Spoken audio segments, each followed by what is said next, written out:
Ivy had always been the responsible one, while Amy, her younger sister, seemed to drift through life with ease, taking shortcuts, always getting what she wanted without effort. Ivy had worked hard for everything she had. She was the one who stayed up late studying, who helped her parents around the house without asking, and who rarely complained about the sacrifices she made. Her parents were good people, hardworking, but Ivy could tell there were always quiet tensions when it came to money. She'd overheard conversations where they fretted over bills, where they spoke in hushed tones about how little they had. It had always been that way, until the night they told her they couldn't afford her college. "Ivy, we need to talk about something important," her father said one evening, his voice trembling slightly. It wasn't like him to sound uncertain, so Ivy's heart skipped a beat. Her mother sat beside him, hands folded tightly in her lap, eyes avoiding Ivy's. "We're not going to be able to help you with college," her mom finally said, her voice heavy. "There's just no money. Things have been really tight lately." Ivy's stomach dropped. She'd worked hard, built up hopes for this moment, and now it was all falling apart. Her father, avoiding her gaze, added, "But Amy's college is already paid for. We've set it up for her.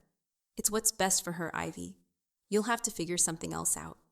The words didn't sink in immediately. They couldn't have. It felt like her body had gone numb. Amy, her sister, who had barely passed high school and wasn't exactly known for her ambition, was getting sent to a prestigious university. Ivy, the one who'd done everything right, who had worked tirelessly to maintain perfect grades, was being told there was no place for her in their future. "But I've been working for this," Ivy whispered, almost pleading. "I've worked harder than she has." Her mother's face softened for a second, but only for a second. "I know, Ivy, I really do. But right now, Amy's school is already paid for. We can't undo it. You'll be fine. You'll find another way." Ivy could feel the sting of her parents' words. They hadn't even asked what she wanted.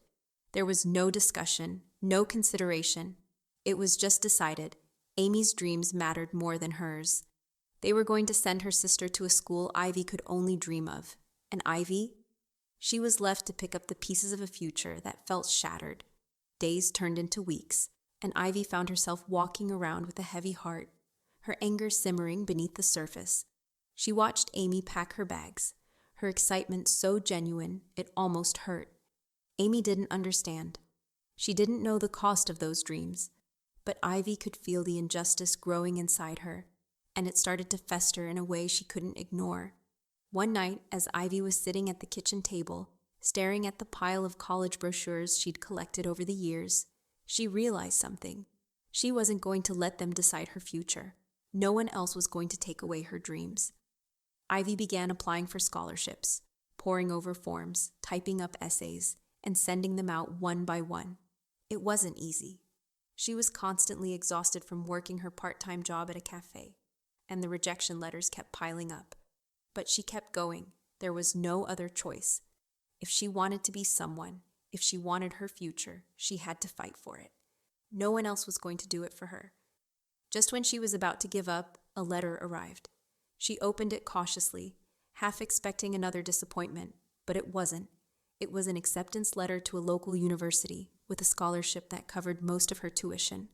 It wasn't the Ivy League, and it wasn't the dream school she'd always imagined, but it was enough. She had done it. She had carved a path for herself, despite everything that had been thrown at her. Her parents didn't understand. They smiled and congratulated her, but there was a slight undertone of disappointment in their voices, as if they were pretending they hadn't just promised her sister a future they couldn't give her. But Ivy didn't care anymore. She was going to college. She had earned it. But the real test came when she saw Amy's excitement about her school, about her new friends, her new life. Amy's world seemed so perfect, and Ivy started to feel so small in comparison. The jealousy crept in, uninvited. But then, slowly, Ivy began to notice things about Amy. The texts to her friends about how stressed she was, how lonely she felt in the expensive dorm, how she wished she could just come home. Ivy listened to the phone calls home, heard Amy's voice crack with homesickness, and for the first time, Ivy felt something she didn't expect: relief.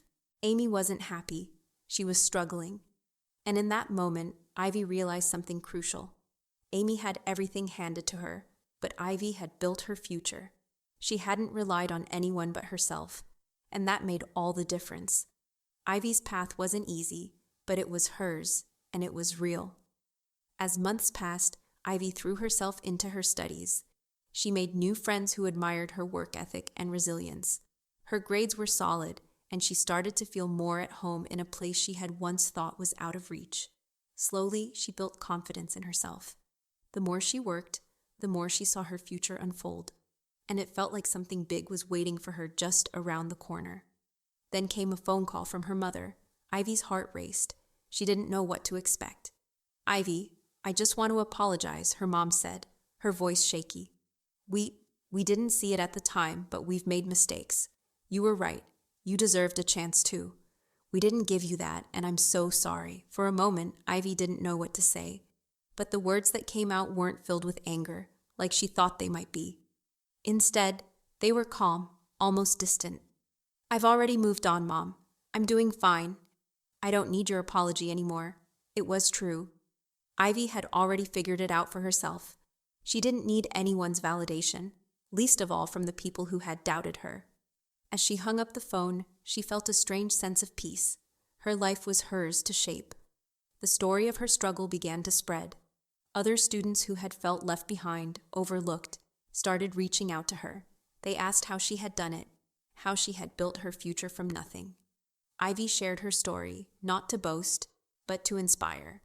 And in that, Ivy realized something powerful. The path she had taken, with all its twists and turns, was what had made her who she was. It wasn't about proving anyone wrong. It was about proving to herself that she was capable. Years later, when she walked across the graduation stage, Ivy couldn't help but smile. Her parents were there, clapping proudly, but Ivy knew something they didn't. She hadn't just earned a degree, she had earned everything she had ever wanted, and more. It wasn't the revenge she had once imagined. It was better. It was success. As Ivy settled into her new life at college, she quickly realized how much she had underestimated the challenges ahead. The transition wasn't as smooth as she'd imagined. Between the constant juggling of part-time work, late-night study sessions, and the pressure of maintaining her grades, Ivy sometimes felt like she was drowning. It was overwhelming. She hadn't known how much she was capable of until it was all laid out before her. Every day, it seemed like a new challenge was thrown at her.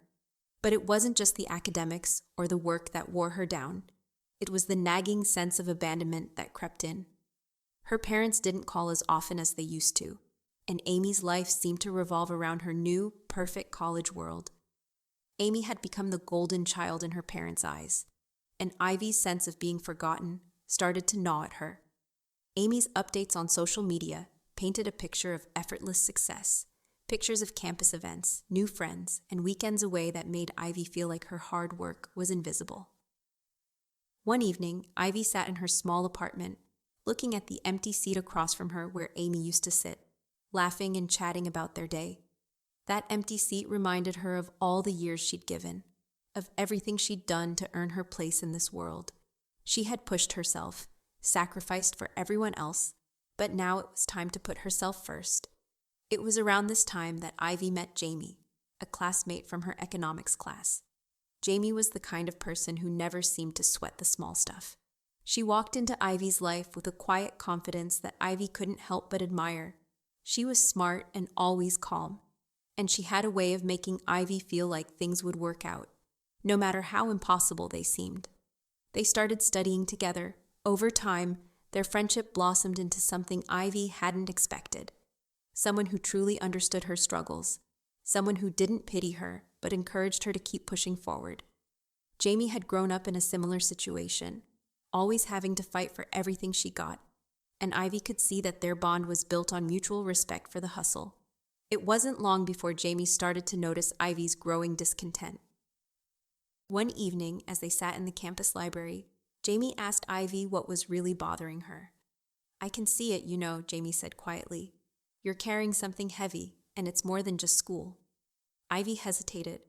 There were so many things she could say, but she wasn't sure if she even understood it herself. After a long pause, Ivy finally spoke. her voice barely above a whisper. "It's my family, Jamie. It's like I've been erased. They send Amy to this expensive school, and they barely even ask about my life anymore. I feel like I'm invisible to them." Jamie nodded, understanding immediately. "I get that. But Ivy, you're not invisible. You're doing something no one else could. Don't let them steal that from you." Her words hit Ivy harder than she expected. For the first time, Ivy realized that maybe she didn't need her parents to see her to be proud of her accomplishments.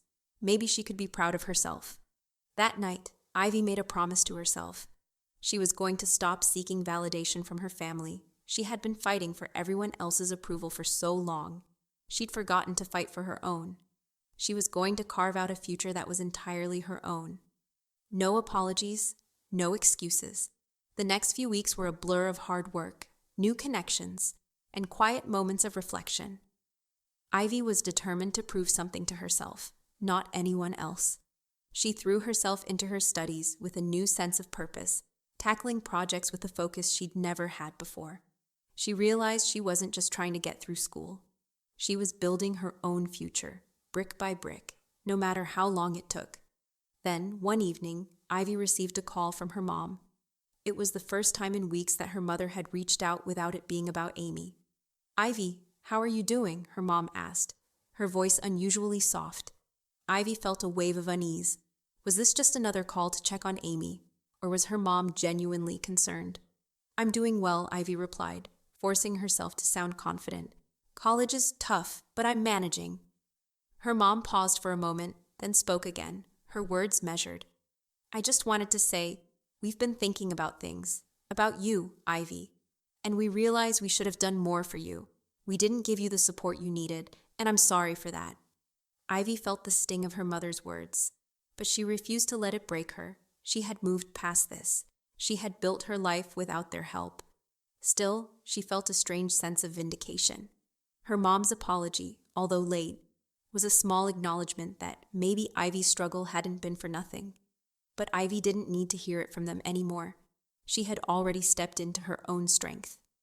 And this time, the victory was hers alone. Ivy's life began to feel more like hers every day. She had found a rhythm, a balance between work, study, and her personal life that was starting to look like the future she had imagined. But just when things seemed to fall into place, reality had a way of reminding her that nothing was ever as simple as it seemed. It was mid-semester when she received an unexpected text from Amy. She hadn't heard from her sister in weeks, and frankly, she hadn't been checking her social media much anymore. Ivy was too focused on carving her own path to worry about what Amy was up to. But this text, short as it was, caught her attention. "I need to talk to you. Can you call me?" The message was odd. Amy never reached out like this. They weren't exactly close, and their conversations had always been shallow, mostly centered around small talk or Ivy's attempts to keep up with her sister's busy life. Yet something in Amy's tone made Ivy hesitate. It was almost desperate. Against her better judgment, Ivy called her. "Hey," Amy's voice came through, a little too cheery at first, before it wavered. "How's school going?" Ivy forced a smile. "It's all right, busy, but you know how it goes. What's up with you?" Amy hesitated, then sighed. I don't know if I can do this anymore. I feel like I made a huge mistake coming here. Everything is so much harder than I thought." Ivy's heart tightened. She couldn't help the small surge of satisfaction that she felt. Amy had always been the one who got everything handed to her, and now she was struggling. It was almost poetic, the way things were turning out, but Ivy quickly pushed the thought away. This wasn't about that. It wasn't about revenge. "Amy, what's really going on?" Ivy asked, trying to keep her voice steady. "I thought you were doing well. You seemed so excited to go to that school." "I thought I was too," Amy's voice faltered. "But I don't belong here, Ivy. I thought I could just coast, but the pressure it's crushing. I'm failing classes. I don't have any friends. Everyone here seems so perfect, and I'm just stuck." Ivy felt a pang of sympathy for her sister. No one deserved to feel lost or out of place, no matter how much they had been handed. "It's okay to feel that way, Ivy said gently. "College isn't all it's cracked up to be. It's hard for everyone in the beginning. You just have to stick it out." Amy went quiet for a moment. "I don't know if I can." I'm thinking about coming home. Ivy's stomach dropped. There was something about that suggestion that felt wrong, and she couldn't quite pinpoint why. But there it was. Amy was considering quitting everything and coming back to the comfort of their parents' home. Ivy's mind raced. Amy didn't have to struggle this much. If she had tried harder, if she hadn't been handed everything, maybe she would have appreciated it more. Ivy had worked so hard to earn her place in college, to keep going when everything seemed stacked against her. But Amy, she had been given everything she wanted. And now, when the going got tough, she was thinking of throwing it all away. Amy, Ivy began slowly, her voice carefully measured. You can't just give up like that. You have to fight for your place here, like I've fought for mine. You can't keep running home every time things get hard. Amy didn't respond immediately. Ivy could hear the sniffling in her voice, the uncertainty, but there was something more in her silence. It was a realization. I don't know, Ivy. Maybe you're right. Ivy felt a strange sense of power in that moment, not the kind of power she had once craved when she thought about proving her worth to her parents, but a more quiet, steady kind of power. She didn't need anyone's approval anymore. She had worked for everything she had, and no one could take that away from her.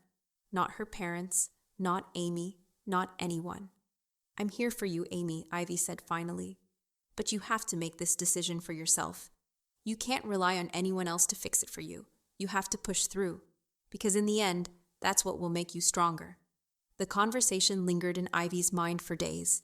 It wasn't just about Amy, it was about everything. Ivy had been handed nothing. Every step of her life had been a battle to prove her worth, to show her family, and more importantly, herself, that she deserved a place in this world. And now, Amy was struggling because she had never had to fight for anything. It wasn't long before Ivy's determination began to take a new form. It wasn't enough for her to just survive college. She wanted more. She wanted to show herself that she could not only survive but thrive.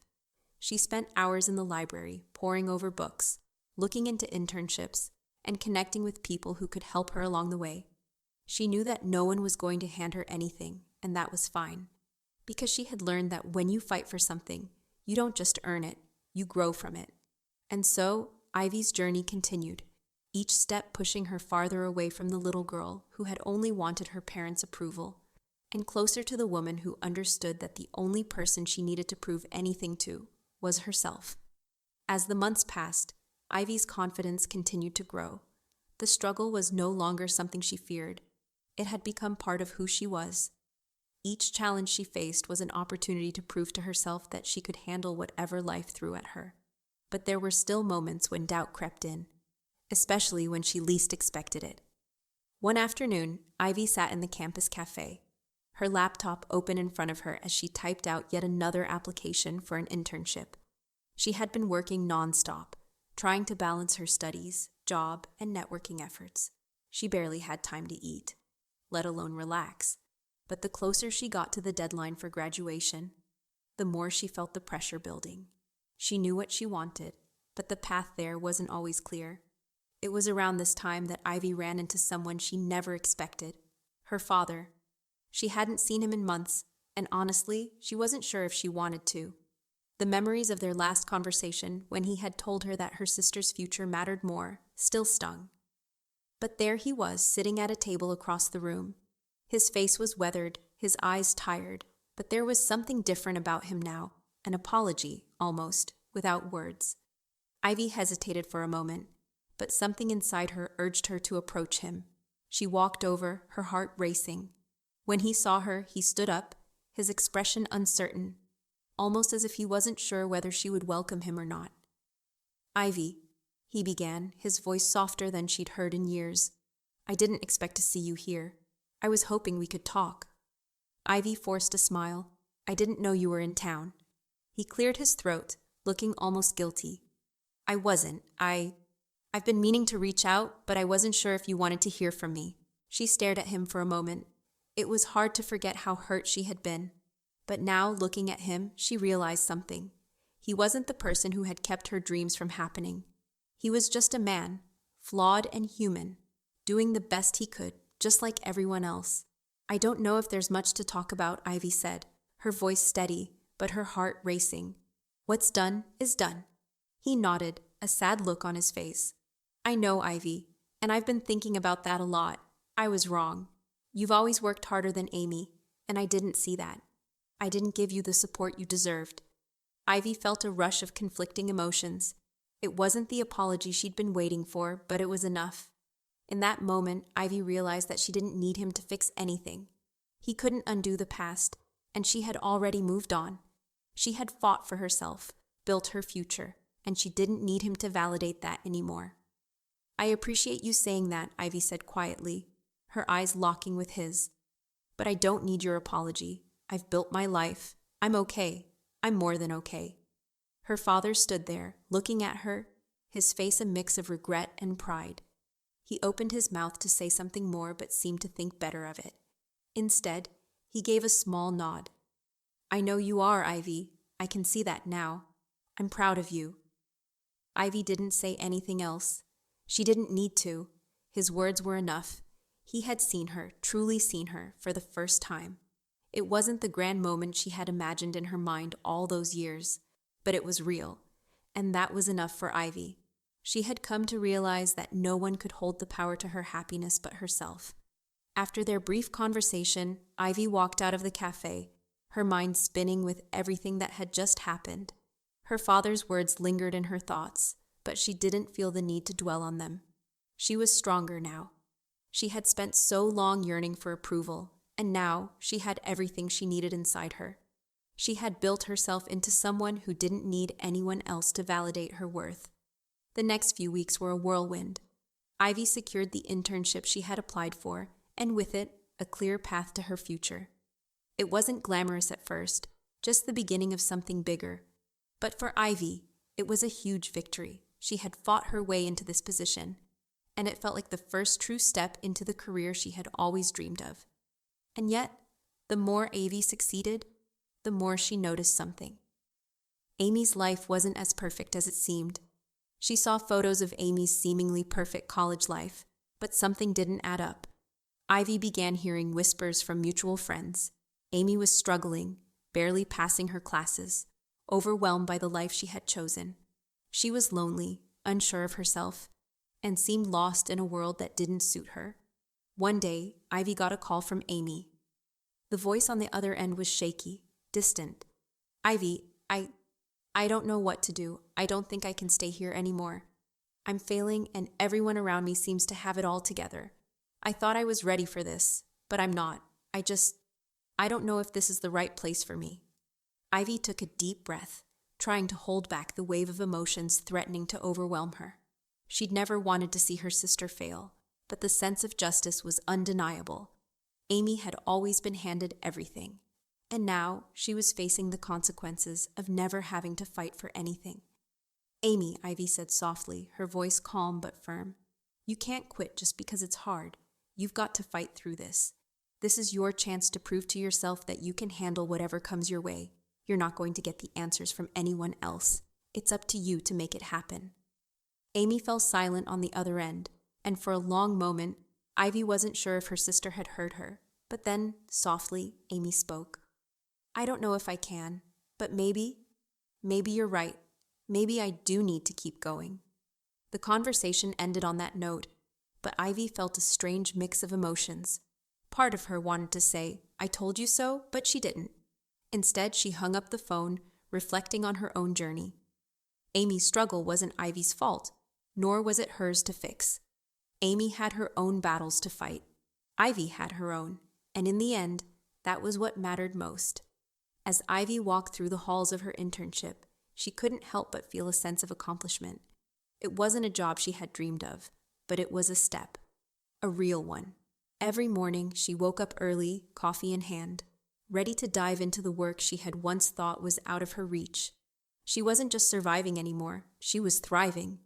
And with each new task, her confidence grew. Her internship was fast-paced and demanding, and Ivy took it all in stride. She impressed her supervisors, who quickly began to recognize her dedication. Even though it wasn't a glamorous position, she felt proud of herself. She had earned her spot. She had fought for this. And as the months went by, she realized just how much she had changed. At home, things were starting to shift as well. Ivy's relationship with her parents remained distant, but it was no longer painful. They had accepted that Ivy was her own person now, and they were starting to see her success. Her mother had called a few times, expressing her pride in Ivy's hard work, and her father had sent a message saying he was thinking of her. It wasn't much, but it was enough to remind Ivy that they were, in their own way, starting to acknowledge the woman she had become. The truth was, Ivy had never needed their validation in the way she once thought. Over time, she had built her own self-worth. And now, as she worked her way through the internship, the weight of her parents' disappointment no longer hung over her. The way she saw it, they had their own journey to make, and Ivy's was already in full swing. But there was one more thing Ivy had to confront. As the end of her internship approached, the opportunity for a full-time position opened up. The company had made it clear that they were impressed with her work, and Ivy could see where this was leading. But it wasn't the only option. A few weeks earlier, she had received a call from a company in a different city, offering her a job. It was a bigger opportunity, with better pay, a more established name, and a chance to climb the corporate ladder faster. On paper, it was everything Ivy had worked for. But deep down, she knew something was missing. The more she thought about it, the more she realized this job wasn't what she wanted. The money, the status, all of that had always been tempting. But what Ivy had learned over the past few years was that success wasn't about following the traditional path. It was about finding something that resonated with her, something that felt authentic. One night, sitting in her tiny apartment, Ivy stared at the job offer and the glowing possibilities that came with it, but she couldn't shake the feeling that it wasn't the right fit. She closed her laptop, leaned back in her chair, and took a deep breath. Ivy realized that the journey she was on wasn't about chasing someone else's dream. It was about building a life that felt true to her, whether it was flashy or quiet, whether it was fast or slow. She was finally in a place where she could trust her instincts, and right now, her instincts told her that she needed something more. The following week, Ivy made the decision to turn down the big corporate job. It wasn't an easy choice, but it was the right one. She accepted the position at her current internship instead, opting to continue learning, growing, and developing her own vision. It wasn't about money or prestige. It was about the kind of work she wanted to do and the life she wanted to create. Ivy had spent too many years feeling small, chasing the approval of others. Now she was learning that success didn't look the same for everyone. It was about finding fulfillment on her own terms. Her decision shocked a lot of people. Her friends, her parents, even some of her colleagues, couldn't understand why she would turn down a golden opportunity. But Ivy didn't need their approval. She had stopped seeking it long ago. This was her life, and she was finally living it on her own terms. The months that followed were filled with small but significant victories. Ivy started to take on more responsibility at work, tackling projects that challenged her in ways she never imagined. She was learning how to lead, how to trust her ideas, and how to stand firm in her choices. There were still difficult days, still moments when she questioned herself, but they no longer paralyzed her. She had learned how to push through. Amy, on the other hand, had continued to struggle. She had dropped out of the expensive school, returning home defeated and unsure of her next move. Ivy knew that Amy had a long road ahead of her. She had been handed a future that didn't belong to her, and now she was facing the consequences. But Ivy wasn't angry anymore. She had learned the hard way that you couldn't save someone who didn't want to save themselves. And as much as she wanted to, Ivy couldn't make Amy's decisions for her. She could only focus on her own path. It was a quiet Sunday when Ivy received an unexpected message from her mom. The text was simple, but its weight hit Ivy harder than she expected. Ivy, I just wanted to let you know how proud I am of you. You've really shown us all what it means to fight for what you want. I've learned a lot from watching you. Keep going. For a moment, Ivy just stared at the screen. Her mother's words weren't the grand gestures Ivy had once dreamed of. But in that simple message, Ivy felt something shift within her. It wasn't the apology or the approval she had longed for. It was something more. It was an acknowledgement that her journey had mattered, that she had earned her place in this world, not through anyone else's validation, but through her own hard work. The message from her mother wasn't the closure Ivy had expected, but it was the closure she needed. She didn't need her parents to approve of every decision she made. She didn't need to keep proving herself. She had already done it. Ivy had built her future, piece by piece, through determination and grit, and that was more than enough. As Ivy stood in front of the mirror that night, she looked at the woman who had emerged from the girl who had once been afraid of being overlooked, of being invisible. The journey hadn't been easy, and it hadn't been fair, but Ivy had learned something invaluable. She had created her own success, and nothing could take that away from her. The next morning, Ivy walked into her office with a quiet confidence that no one could deny. She was no longer the girl who had to prove herself to anyone. She was Ivy, the woman who had built herself up from the ground, stronger than anyone had ever expected. And this was just the beginning.